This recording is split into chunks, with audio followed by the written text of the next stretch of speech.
L'Agence universitaire pour l'innovation s'est fait un nom avec la couveuse néonatale qui sauve déjà les bébés chez nous. Cette agence travaille depuis 8 mois sur une technologie chinoise de médecine quantique dont les résultats sont jusqu'à présent spectaculaires sur des pathologies courantes. Cette technologie a été décisive pour la lutte contre le coronavirus en Chine. Donc l'appareil du nom TeraS Thérapie fait un instrument de thérapie médicale basée sur l'irradiation quantique des TeraS. Quand j'avalais la salive, j'avais le début de l'estomac, les maux de tête, toutes choses j'avais comme maladie sur moi. Et avec comme problème l'hypertrophie bénigne de la prostate. J'avais noté un volume de 49 millilitres. Je suis arrivé ici avec le postal à 52. À Yaoundé, on avait demandé qu'on devait l'opérer. La première échographie a montré une hypertrophie hétéronodulaire de la prostate. Dernièrement, je suis allé aux vérifications, ça a diminué jusqu'à 7. Après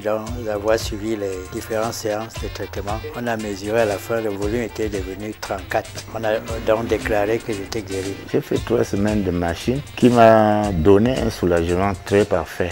Et en conclusion, nous avons établi une liste de maladies que voici. L'hypertension, le diabète, début de dysarthrose, myome, les fibromes même de haute taille, obésité avec cardiomégalie, les dermatoses. Le résultat est très rapide.